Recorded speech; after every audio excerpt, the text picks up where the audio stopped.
Good afternoon. Welcome back to the B&H event space. Backyard bird photography coming at you today, or in my case, fire escape bird photography. Mahesh Thapa joined us. A huge thank you to Sony for hosting.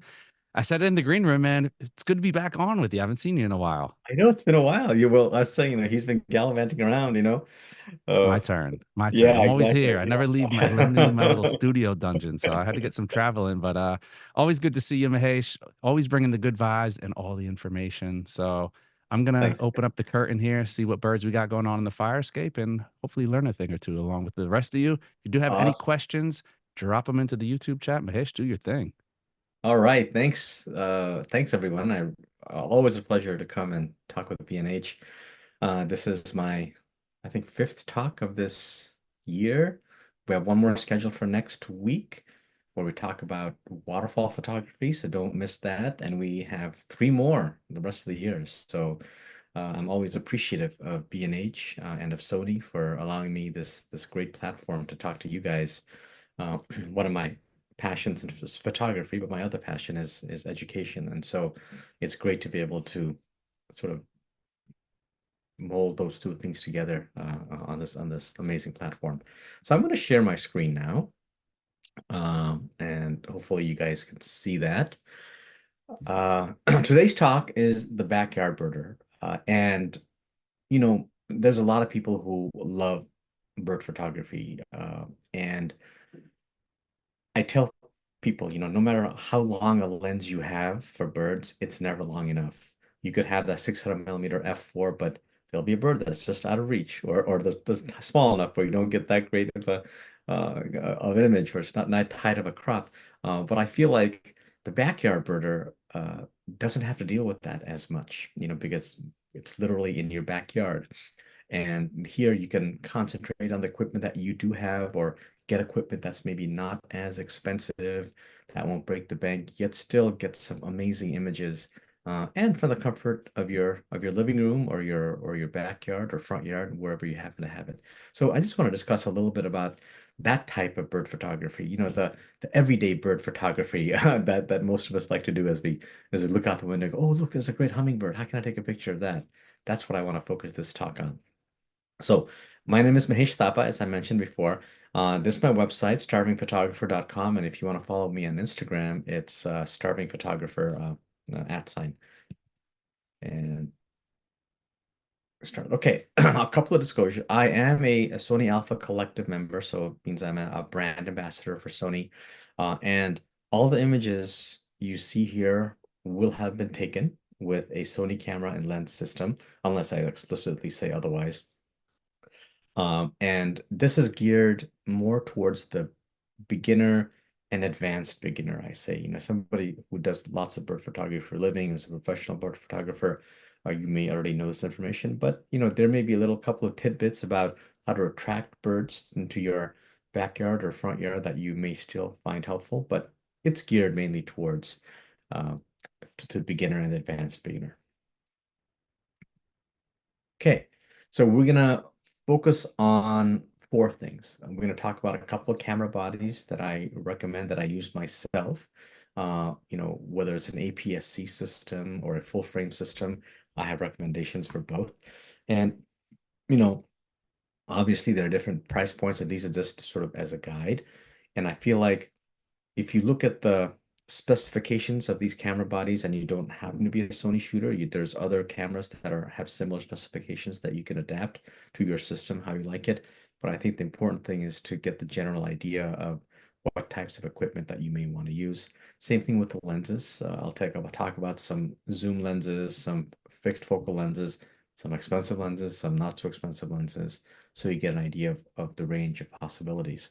And probably what's the most universal message in this talk are those camera settings and some practical tips about getting birds and things like attracting birds and things like that that I think people even who aren't necessarily a Sony person or a Fuji person or what have you can adapt to their personal needs. So let's talk about camera bodies. Uh, you can go with an APS-C body, or you can go with a full frame body. You can go to the Micro Four Thirds body. I mean, there's so many bodies out there, and I feel like uh, I'm not doing Sony a disservice because almost every camera body out there uses Sony sensors. So in everywhere, they're probably getting Sony sales anyway. But with this talk, but even though you might don't necessarily buy a Sony camera body, so this is sort of my quintessential go-to APS-C camera. So it's the Sony A6700. I love it because it's got a nice 1.5 crop. That's the benefit of an APS-C sensor, right? Is that it automatically increases your focal length by a factor of 1.5. So if you have a 400 millimeter lens, it's actually becomes a 600 millimeter lens, which is great. And while having the same light gathering ability. If it's an f4 lens, it's an f4 light gathering lens. It may be a f6 depth of field, but its ability to gather light is simply a ratio of the diameter of the glass and the opening that it's able to achieve. So the light gathering ability is the same. The sensor is different, yes. The depth of field is different, but an f4 lens is an f4 lens is an f4 lens. So I want you to sort of get that concept down. Uh, this particular body has dedicated AI processor and real-time recognition, so it's really good at tracking. So, I've used other bodies, including Sony's that are not this, that are older generations, which wasn't quite so good at sticking to the particular animal that you have chosen. And this camera body is almost as good as my preferred camera body we'll talk about later, a full frame body. So it's really, really good at recognizing a bird and then accurately sticking to it as you sort of pan back and forth, or as even if you zoom back and forth. It has faster, more precise autofocus with 759 face detect autofocus points. It has 93% coverage. So if you look at the size of the sensor, 93% of it is covered by these phase detect autofocus points. Again, real-time recognition for a wider range of subjects. So, whether it's birds, animals, pets, whatever, it's really good at recognizing these various different types. And it has, sort of the buzzword is AI, but AI and these cameras, they really do work very, very well in being able to track these little birds. So if I had to choose an APS-C sensor camera for backyard bird photography and general purpose stuff too, I think that you couldn't go wrong with something like an A6700. Now, if you go the full frame route, there are several options. They have an A9 variant 2 or 3 now, but my tried and true camera that I've had for years now is the Sony Alpha A1. I mean, if I could have only one camera and I didn't have access to any of the cameras that Sony made or whoever else made, this is the one it would be because it's got the megapixel prowess. It has 51 megapixel. It's got the um, autofocus accuracy. It's got the frames per second robustness, if you will. It has the build quality. So anything you can think of, it's got an amazing viewfinder. I mean, 9.44 million dots is ridiculous. You sometimes don't even see that in medium format cameras.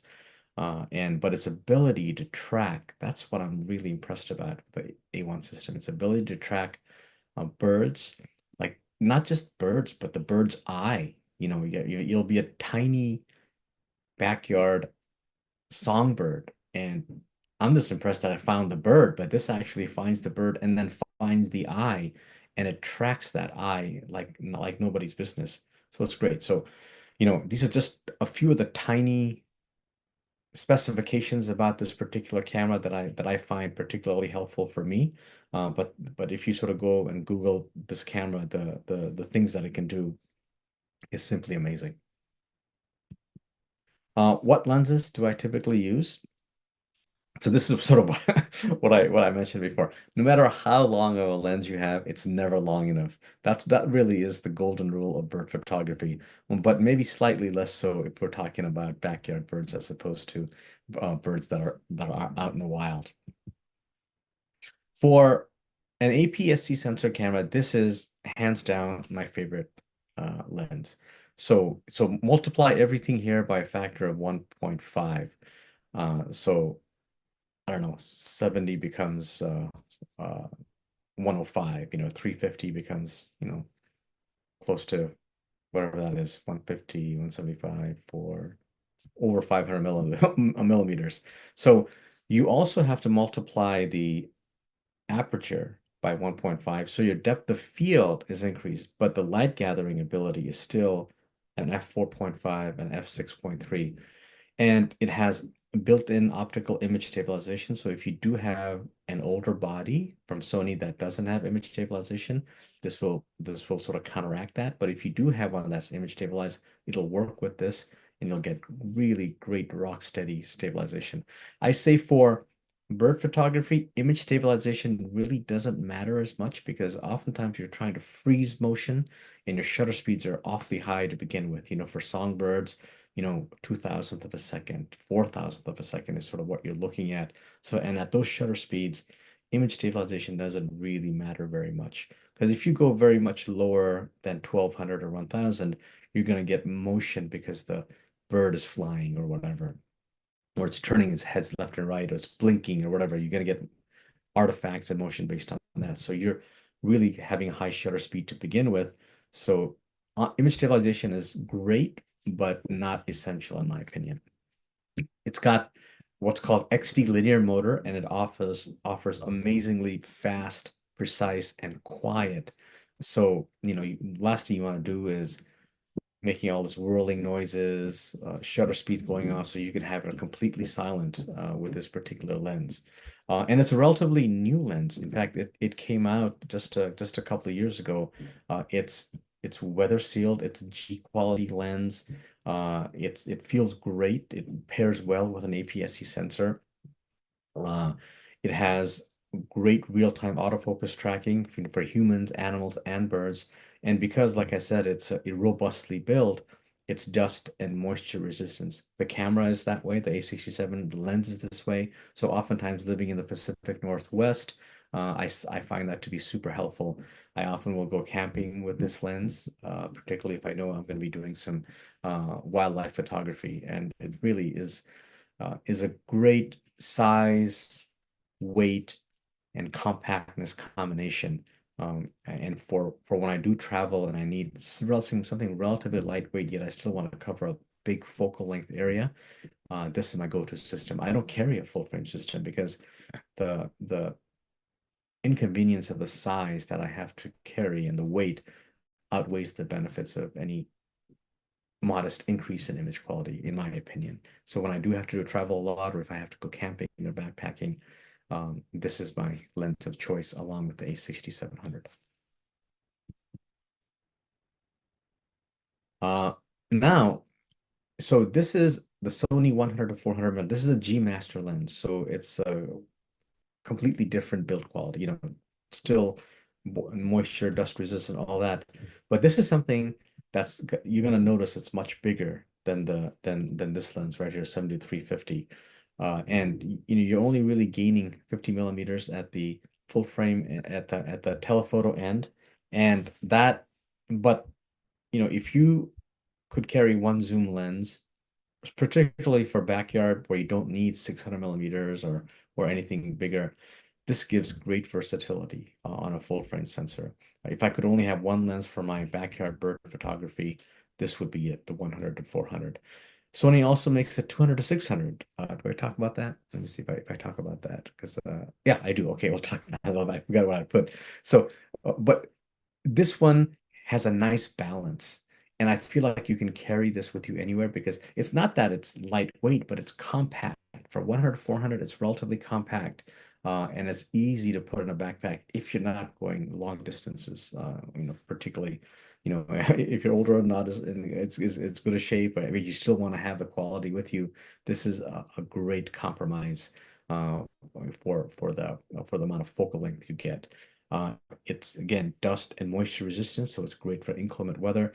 And Sony has done something. They've sprinkled some magic dust on this. This nano air coating is amazing. I can shoot this directly into the sun, and I get like virtually no, and oftentimes no ghosting or decrease in contrast. So they've done a really, really good job. Oftentimes, you can't control where the bird is. So you're sort of panning and then they go in front of a light source or they go in front of the sun and this actually does a great job of controlling the contrast even though something like that happens.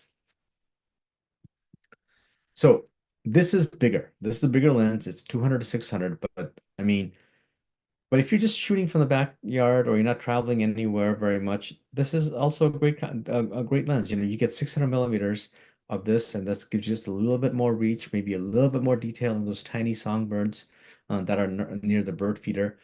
And I like this a lot too. This also has the nano AR coating. I think that at the 600 millimeter end, it's not quite as sharp as the 100 to 400 at 400 millimeters. So you do lose a little bit there. It's minor amount, and it actually may not bother you. It certainly doesn't bother me because I do use this lens all the time. But even so, when you're holding this, even from the comfort of your own home, it gets to be a little cumbersome after a while. So sometimes what I'll do is I'll just set this up on a tripod. I'll put a little gimbal on. Then basically I can do whatever I want. But that does limit my mobility a little bit. So I'm sort of stuck in that one area. I can't quickly go from the front yard to the backyard in that sense. So if I had to choose only one of the two, I'd probably pick the 100 to 400. But if you need that extra reach, maybe you have a huge backyard and the birds are kind of far away, then the 200 to 600 is a fine choice. It's a great lens. And sort of the designation tells you which is the better lens, right? The 200 600 is a G lens as opposed to your 100 400, it's a G master lens. So it is a better quality build. So let's go over a little bit about some of my camera settings that I like to use. Uh, and this is, I just chose one of my random cameras. This is the Sony A7R3, I think. But I like to use the back button autofocus method. And I like that because like oftentimes I'll go from a bird that's on a branch sitting or one that's flying. If I have a dedicated back button focus, I don't have to worry that if when I press the shutter button, it's going to try to reacquire focus. I have it uncoupled from the shutter button. So I focus with the back button and I press the shutter and there's no lag because when you press the shutter button, it's already gone through the autofocus process. It doesn't have to re-autofocus or try to reacquire. And if I autofocus, and one on a bird and I recompose the image, for example, and I have just one autofocus point and I'm not doing tracking, then I don't have to worry about, oh, the autofocus point is now no longer on the bird. It's going to try to reacquire the image. So it gets takes a little getting used to, but if you just try the back button autofocus method, it's great. I think you're going to have a lot more keepers this way. So that's my first tip right there.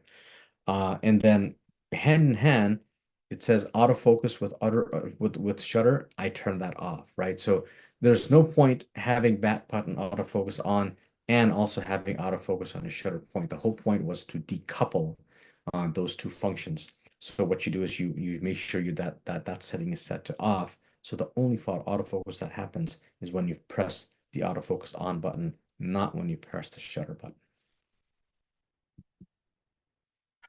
So in your autofocus menu, and again, it may be slightly different based on which camera you're using, but most of the more modern cameras will have a subject detect button or setting, and make sure you choose the right one. Obviously, we're talking about backyard birds, so you're gonna go into your autofocus menu, face ice, choose subject, make sure it's set on bird. When you first click on it, it may be on a human or animal, and now, cameras have more things. They have trains and airplanes and cars. But if you're given the choice, choose bird. Some just have automatic. Some cameras have automatic subject detection using AI, which is great. But if you have to choose, make sure you choose the bird. Uh, you know, people say, oh, try to conserve space, or maybe the camera will slow down if you have a high burst rate. I say select the highest frame rate per second that allows autofocus because that's what you want. You want autofocus. It's no use for me if I'm tracking a bird and has a super high frame rate, but there's no autofocus. So oftentimes the highest frame rate will not autofocus. You want to choose a setting that still allows autofocus while keeping as high a frame rate as possible, because oftentimes these birds are moving very fast. They're flapping their wings. They're blinking their eyes. I've had plenty of shots where it looks great. All of a sudden, the eye looks kind of weird because some kind of membrane has gone over their eyes. Then it looks like it's like a ghost bird flying. There's no life in the eyes. So choose a high frame rate that still allows autofocus. And what I typically do is I choose continuous autofocus because oftentimes I'm tracking the bird as it moves from one area to the other, or I have the autofocus point on the bird as I'm recomposing the image. And unless you have continuous little minor movements that it makes as it hops from branch to branch or goes somewhere, it's gonna lose that autofocus, it's gonna lose that focus. But if you have a continuous, no matter what the movement it's gonna find the bird, it's gonna find the bird's eye and do a really good job. And oftentimes you can set the size of the autofocus point to either large, medium, or small. I go between small and medium. Large, not so much because it oftentimes I'm looking at very small birds in the backyard, and you don't want your autofocus area bigger than the bird itself, right? You want one that's actually the size of the bird or smaller. So I'm often going in the autofocus a spot autofocus between small and medium. So for perched birds, the ones that are just standing still, relatively bigger birds, maybe like a northern flicker or something, and I know they're not going to be flying off right away. I bring the shutter speed down a little bit. I bring it out to 1/500th of a second, especially if they're not moving their head left and right so much, because you can still stop the motion with that shutter speed. But if they're flying, or if they're making very, very quick movements, I try to keep it at least 1/2000th or 1/4000th of a second. Now, if the bigger the bird, the slower it's gonna move, slower it's gonna take off. So you may be able to get away with slightly slower shutter speed. But sort of as a starting point, as a rule of thumb, for perched birds, I do about 1/500th of a second. The lower shutter speed is also great because it also means that you're probably not using as high an ISO to maintain that shutter speed, so your images may not be as noisy, as opposed to if you have a very high shutter speed and you have an aperture maybe that's not as fast, that's not as wide open. In order to maintain that high shutter speed, it's going to have to increase uh, the uh, the ISO, so you have slightly noisier image.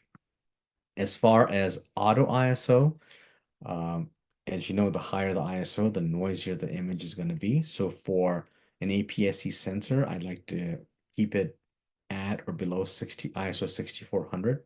And if it's a full frame, I have no problems going up as high as 12,800. Now, there are some newer techniques uh, noise reduction, AI-based noise reduction. I know even Lightroom has that now, which does a phenomenal job.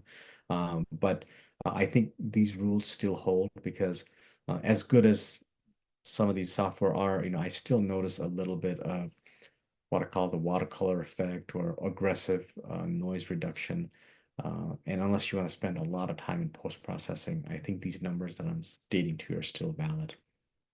And as far as following the birds, I always have tracking on because they're moving very, very fast and it may move from one corner of the sensor to another corner. And unless you have tracking on, you may not be able to sort of follow it perfectly in the center of your frame or what have you. So these are sort of the settings that have worked for me the most. So I want to give you a couple extra practical tips beyond just the camera and the lens and the sort of shooting parameters. Uh, Oftentimes I'm shooting through glass, okay? And you'll have glare if you have lights on or if the sun is bright, or whatever, there'll be glare on the glass. And one, as you shoot through the glass, you want to be if the glass is like this, you want to shoot as perpendicular to that glass as possible, because that ensures that you're going through the least amount of thickness of that glass. As soon as you start to sort of angulate your lens and you're not going perfectly perpendicular to the glass, you're having to, the light is having to travel, through a thicker portion of the glass. The more artifacts are introduced, the image is going to be less contrasty. If you have to shoot through glass, then be perpendicular to the window as much as you can. If you have lights on inside, for whatever reason, turn those lights off, and get as close to the glass as possible. The further away you are from the glass, the more likely you're gonna get other artifacts like low contrast glare and things like that. Uh, Consider using a polarizer. Now, the downside of using a polarizer, because the polarizer, what it does, it takes the glare off of glary surfaces or shiny surfaces. Like so, it can actually take glare off the leaves and the plants outside, and even the glare off of the bird's feathers, which are often sort of oily and give off a lot of glare. But the downside is most almost all polarizers will have an effect on the amount of light hitting the sensor because they're kind of dark to begin with, right? Because they're dark, you're gonna lose some light. So if you have a lens that is not particularly fast, having a polarizer is going to make it even worse. But if you have a nice bright sunny day outside, a little bit, half a stop, 1.5 stop that you lose with the polarizer may be worth the sacrifice to get that glare off. And finally, and I think B&H actually sells this. It's called a lens skirt, and I show you a picture of myself. In fact, this is the 200 to 600 I'm using over here. Is a little, basically a black piece of material that sort of attaches to your end of your lens, and you could position it right directly onto the glass surface. So that really minimizes glare because no extraneous light is coming over here on the glass surface and bouncing around to hit your lens. So this is probably the best thing you can do if you're shooting through a glass surface is to have one of these lens skirt. It does a really great job. That and shoot perpendicular. If you notice where I'm standing, I'm not looking to my left or my right. I'm looking straight through the window because that gives me the best opportunity to get the best quality images shooting through glass. Uh, Next, find a local nature bird pet store because they really know birds and animals. Like they know what particular type of birds are coming around in a particular season, in that particular neighborhood.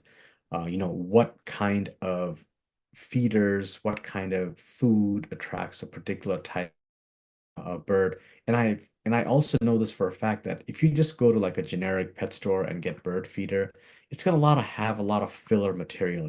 The stuff that birds don't necessarily eat. Because if you look at some birds, if you put bird feeder out, like half the times they're taking a seed, they're throwing it away, throwing it away, throwing it away, because a lot of it's stuff that they don't particularly like or it's not really bird. So a lot of this filler material just ends up occupying space and it's a waste.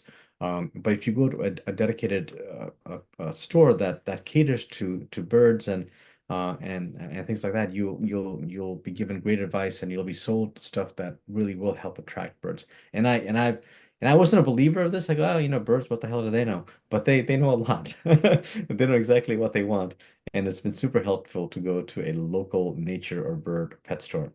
And I like the fact that I'm helping a local neighborhood shop. It's great to build relationships, and oftentimes the feeders that they sell are of higher quality. I mean, it may be a little bit more expensive, but they'll last a lot longer. It may be better at, uh, not getting certain types of birds or certain animals like squirrels, maybe more resistant to that kind of stuff. And so it's they always does seem to be more knowledgeable about things too. And so next is you have to set up your backyard. It's just like all of a sudden you you go to your backyard and no, you just wait for birds. You have to do something to attract it.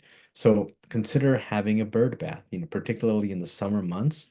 It provides a place for them to get water to drink and also to wash themselves.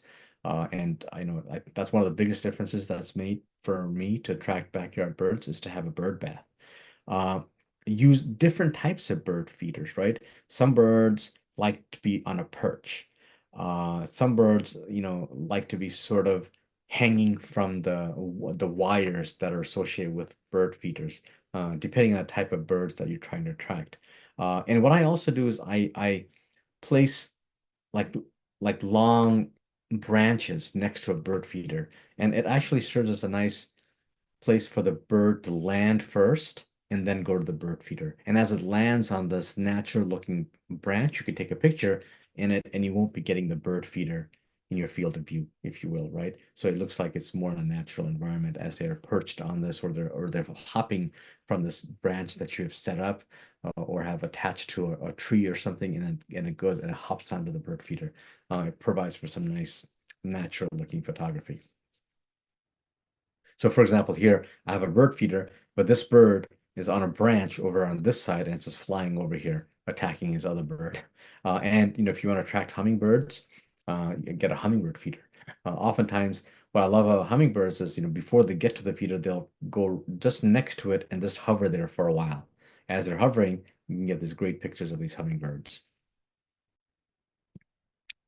Uh, okay, so, a lot of people go to extreme lengths to get rid of or to make sure that their bird feeders are squirrel proof. Let me tell you, these squirrels are much more much smarter, and much more intuitive and ingenious about getting to birds than you might think. I don't think, like, no matter how squirrel proof something, I think if a squirrel wants to get to that feeder, it's gonna do it. So here's one. There's a little feeder.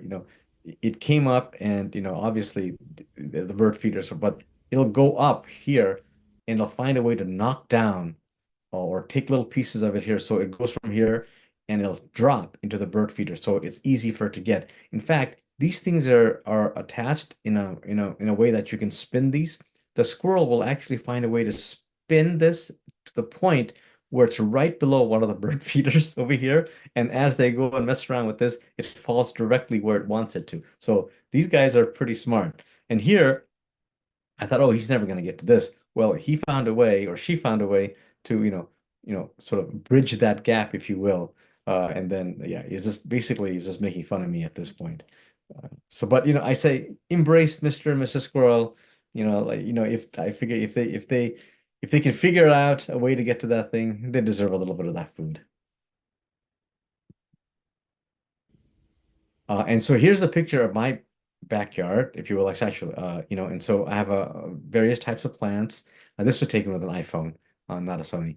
I have a little hummingbird feeder. We have a bunch of feeders out here on these various trees, small, and it's not a huge backyard, so you don't have to have something that big. And so here's just a little video of some of the birds. You can see a northern flicker here. That bluebird that just flew was a stellar jay. We get a bunch of chickadees and nuthatches. Um, every so often, we even get a little bit of a hawk that comes every so often. Um, yeah, so here's a little that looks like a nuthatch, sparrows, and particularly in the spring when the males their feathers change color and nice bright colors. It's really great, and it's a great way, I think, of relaxing, spending a half a day or something, just observing the behaviors of these birds and just coming away with some beautiful images if you can. Okay, so that's my little take on backyard bird photography. I hope you guys enjoyed it. I'm going to stop sharing now and see if there's any questions from the audience. Yes, Mahesh, we're going to open it up with a question asking if you use a blind for songbirds. That's a great question. I used to use the blind, and when I first started out, I did use the blind because when I went outside, I noticed birds all flew away. And then I set up a blind, and it doesn't have to be complicated. You can make up your own blind, and then that helped a lot. But now I take pictures from inside my home through that big glass window, so they don't seem to mind us. So as soon as we moved, so when we were in that old house, I needed a blind to really get to open scare the birds. But now I just do it from the comfort of my living room. I'm picturing your neighbors looking out and just seeing you walking around in a ghillie suit out in your yard. the, the big camo birding lens. What's And the longest lens you own? I own a 600 f4. Okay. Yeah. You ever, I mean, when does that, do you ever use it for bird photography or is there, Oh what do yeah, you all the normally? time. Except I Okay. use that for when I go out. So when I do workshops or when I know when I use that a lot for my raptor photography for the owls and the eagles who are not visiting my backyard. I have to go see them in their own natural environment. That's when I use that. And oftentimes, I need the F4 for low light. The weather oftentimes in the winter here in Seattle is not great. The sun is not really out very much. And that's when I really lean heavily on the f4 on a full frame sensor and the high ISO prowess of a full frame sensor. Definitely. So I was like, going to say, like, I would think ISO 1600 is like your ISO 100 for most people. yeah, it's pretty crazy that the A1 what it can do. And and I do believe that the AI has gotten much better. And Yeah. even at very ISO, as you sort of reduce the noise, it's amazing what some of the detail that you can still maintain uh, in the feathers while getting rid of the background noise. What was particularly distracting are those background blurred areas that's filled with noise. If you can get rid of that, because the texture on the birds actually is not that bad. It adds to the texture of the feathers oftentimes. Yeah, definitely. It is a little easier. And if you have like Yeah, leaves a slightly anything that's kind of in focus, you're right. It's those out of focus areas where everything's supposed to be smooth. And if it's not, it gets a little janky yeah, on the yeah, exactly. definitely. What do you find is easier for backyard bird photography, Zoom or Prime? Zoom, definitely Zoom. Because oftentimes you're working in a smaller distance area, so the really large focal length, like a 600 millimeter f4 or a 800 millimeter f5.6, those birds are pretty far. So the distance from the bird to your sensor relative to the distance from your sensor to the background is the same as far as the camera is concerned. So it's not really doing a lot of hunting. But in the backyard, it may be like on the bird feeder here, or maybe on the bird feeder over there. So in order for you to sort of frame it exactly the way you want it, sometimes 600 millimeters, oftentimes the 600 millimeters is too much lens when you're shooting in the backyard. So I really lean heavily on the zoom lens in backyard. Yeah, and I would think in backyard, it's like you're controlling the environment. So someone who's going to go out and put a bird feeder up, it's like you can kind of stack the deck. You can put a plant or You something with could, color in right, the right. No, I background. think, yeah, in that sense, that's probably true. But just the way I have my backyard set up, where I have feeders at different lengths, at different distances from where I am, if I were to attract just one type of bird and I think what you say actually makes a lot of sense. Uh, but because I have so many different interests as far as birds and have it at different locations, and plus my wife would never allow me to just have one area with the bird feeder. That's the biggest thing is what my wife wants. The caveat, right? Yeah.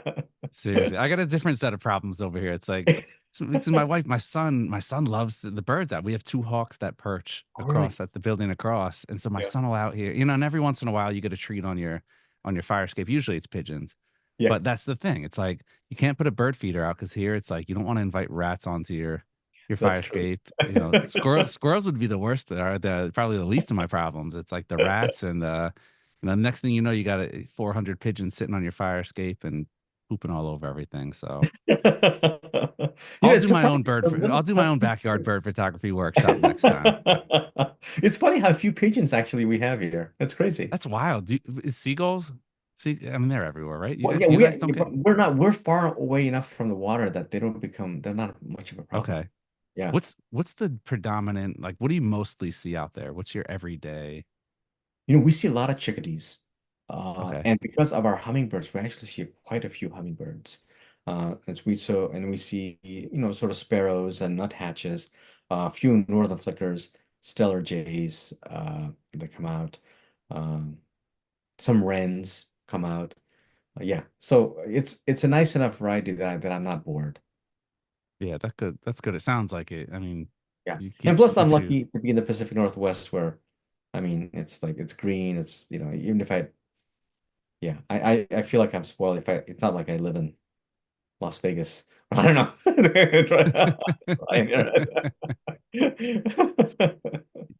I'll take Vegas. Yeah, You that's know, cool. I always bust You your love it, chops yeah, on the yeah. weather. It's like I got to go out to Seattle before I talk any more smack to you about the weather because still haven't been there, and it's got to be, it can't be rainy all the time and cold. Well, it's funny. We actually get less rain than New York, total rain per That's year, wild. except it's just spread over like 9 months, right? We can fact check. Where's the bottom bar that Yeah. says? Yeah, no, I actually looked that up, and we actually, the total amount of rain we get, it's just like a drizzle. And, it's I call it romantic rain. We get the romantic rain, Okay. where you can It's like still, when you go on vacation and it's like you get a storm every afternoon, but it's gone. Like it's just a little bit. It's not. yeah. But if you And look at it from the perspective it's of not even rain like a every day. huge, like a big Oh, downpour that stops. It's like it's just drizzles the whole day. So it's actually great for a lot of stuff. But the fact what I'm going to talk about next week, waterfall photography. It's great for waterfall photography because everything that's has right. this even light. The little bit of wetness brings out some rich colors in the foliage. Yeah, it doesn't Awesome. get washed out by harsh sunlight. Yeah. Well, there's a perfect lead in. Mahesh is going to be back. Waterfall photography coming soon to the event space here. It's always great having you on, man. Good to see you too. It's been, like I said, it's Yeah, been it's a been a while. while. So we'll get further acquainted. I'm gonna try not to disappear for the next one. Hopefully I can Great. host that one. But Are you in all of our town for a viewers while? are yeah. Yeah. I'll stick around for a while and look, always good experience and always positive vibes. You got the smile. Mahesh lights up the room when he comes on here. So huge thank you to him and of course Sony for hosting. All of our viewers out there, thank you so much. Another edition of the B&H Event Space now in the books. Catch you Thanks, on next guys. time. Pleasure. Bye.